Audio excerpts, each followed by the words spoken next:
Toronto Marlies a travel day today as they head out to Utica, but first a practice at Ricoh Coliseum and then on the bus about 4.5 to 5 hours to Utica, New York to play the Comets on Friday night.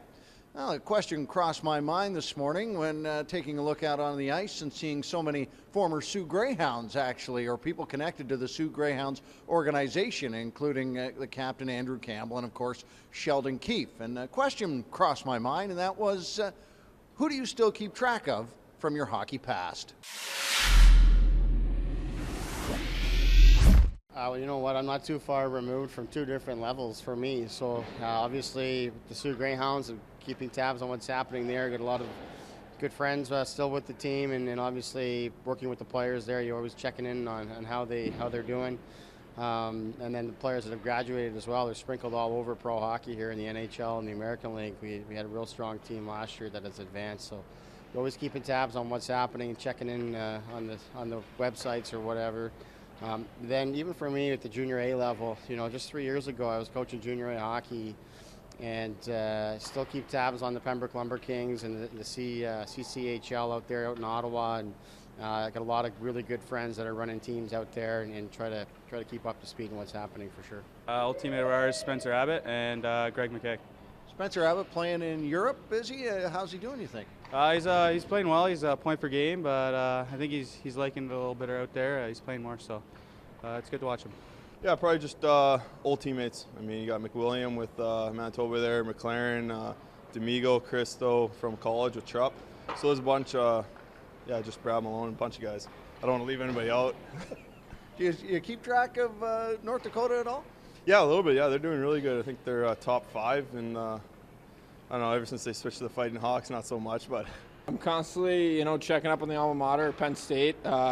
Every weekend they play, I'm checking the scores, seeing how former teammate and the new freshmen are doing. I have a lot of pride in that university, and I'm always constantly watching. Even all the way back to the BC League, I keep track of how Alberni Valley is doing from time to time. Mostly keep in touch with my billets there, a couple of the players. My year in Omaha, I follow Bill Nerving on Twitter, and he's the trainer there and constantly has updates how they're doing. And a good pal of mine, Jimmy Murray, who's playing at St. Cloud right now, we constantly stay in touch. I like to keep track of my buddies there. One guy I just been keeping track of is Fraser McLaren, playing on San Jose, their farm team there. How's Fraser doing out there? He's doing good. I don't think I've seen any point streaks or anything like that from him yet, but he's been known to drop the gloves, and I think they got a tough division out there, so he's been fighting quite a bit, so it's fun to watch. I'd say, the Mississauga Steelheads. They got a couple of young guys, and, Willie's brother and the McLeod brothers. Then, Greg McKay in Portland. He's also playing with my buddy there, Cameron Gauntz, who's my captain in Mississauga.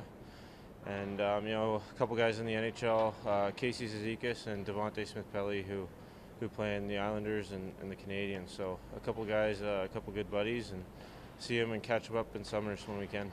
Victor, who do you keep track of? Former teammates, who do you keep track of? Petter Gramberg. Well, from the moment Victor Louvre got here, Petter Gramberg was his hero. The Toronto Marlies playing 3 games this weekend. First up, the Utica Comets. That'll go on Friday night, and Utica will come back on Sunday here at the Ricoh Coliseum. But in between, a game with the Syracuse Crunch. It's a tough, tight rink to play in at the Onondaga County War Memorial. They'll do that on Saturday. You can catch that game on TSN 1050.